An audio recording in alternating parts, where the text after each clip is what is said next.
The term canon is a Greek term that comes from a Hebrew term, and it means a rule or standard.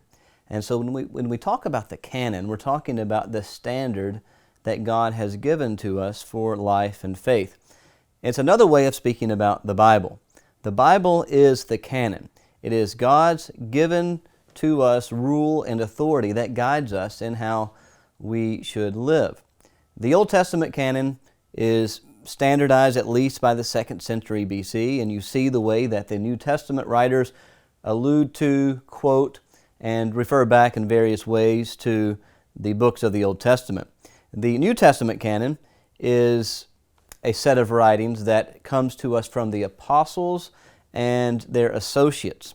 We don't know every author of the New Testament, for example, the book of Hebrews, but we know they all come from the apostles or their close associates from the first generation of early Christian believers.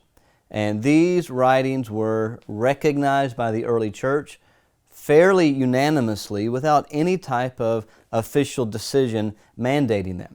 So what that shows us and encourages us is that when God has spoken to His church, His covenant people, and given them a covenant document to guide them, that His voice was clear to His sheep.